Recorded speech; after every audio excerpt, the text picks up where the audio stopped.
Hello. The most northern UK Tesla supercharger is in Inverness. Hi, it's almost midnight and we're in Inverness, the most northern Tesla supercharger in the UK. Driven up from Heathrow Airport today, left about 9:30 this morning, and it's 5 to midnight. But the most northern Tesla destination charger is...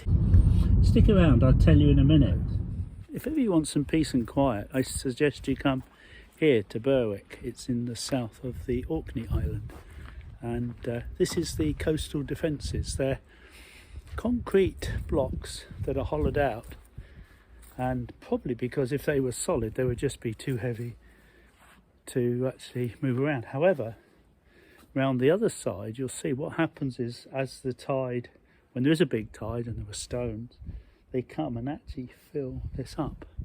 So it's actually a brilliant idea, but it's very peaceful. There's lots of these things. So a lot of people might say, should the Tesla Model 3 be a hatch? Well, the simple answer is yes, of course it should. However, it's still a fantastic car without it being a hatch. And that's why talk of the Model 2, smaller Tesla, Elon Musk was talking about some time ago. It sounds as if he's gone off the idea. He wants to do the robo-bus, which is be a shame, because you know we do need a much smaller car. I mean, you could say, well, buy a Volkswagen E-Up. Yeah, absolutely. I think it looks great. It's a good size, but some people want the advantages of the Tesla. It's the brand leader, and so a small version. And the reason he's not going to do it, or not yet, is it will reduce profits. Making a much smaller version of that.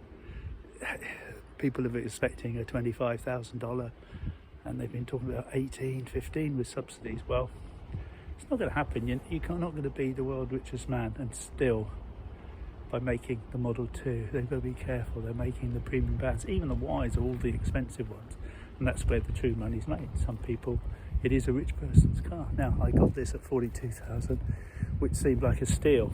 Yes, it should be a hatchback, but it's still a great car, and it wouldn't stop me buying it all over again. Though I might be tempted to go second hand, used, loved before, rather than spending a lot more money out. But it's still a great car, and it's a great purchase, and I recommend it. But the hatch would be better. So some people might say, if the Tesla has any fault, is the fact that it is not a hatchback. However, I've got a foldable bike in there case. Certainly you get two foldable bikes in there, and if you're a couple, you then get your suitcases on the back seat. You won't be going any good for 4 foldable bikes, a family of 4. But for a couple, let's face it, cars these days have usually got one person in, maybe a couple. Family of 4 would be alright, and suitcases in the boot. But if you then wanted bikes, then you would need something much bigger. But so in other words, it's fine for a couple taking foldable bikes. You might not want to have a foldable bike, but I find them great. Use them for years. You can take them on planes, trains, and wherever you go. I think they're fantastic. The most northern Tesla supercharger in the UK is at Inverness, but the most northern Tesla destination charger is here in Cornwall in Orkney, and it's at the Orkney distillery, where you can get a coffee, buy some gin, visit Out the Back, or have a tour of the distillery. And that's the most northern Tesla destination charger in the UK. At night they have Out the Back, and you can have cocktails and snacks, and it's a free destination charger. So I don't abuse it. I wouldn't charge it up completely there. It's really the time it takes to drink a coffee I'm charging. It's not super fast, it's not super slow. It puts in probably 40 miles while I'm having a coffee. Coffee's not cheap, it's delightful coffee though. So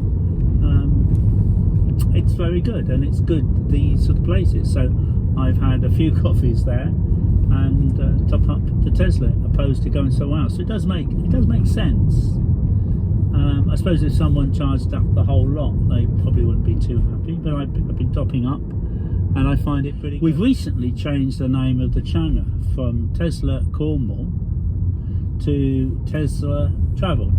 The reason being, it's not just about the Tesla, it's about the places we go as well.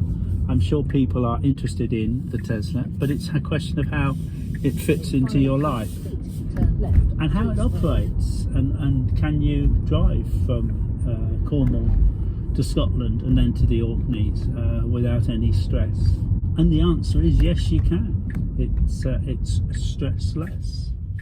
The range of 259 miles is in reality 220, 225, but I have yet to drive that distance in the car. I barely get to 100 miles without wanting to stretch my legs, and it's not the old man thing about needing the loo. It's not that. I'm okay on that. It's just stretching your legs and sheer boredom of English motorway. Thank you very much for watching. Hope you can like and subscribe, and hope you don't forget your reusable coffee mug. Now your destination is on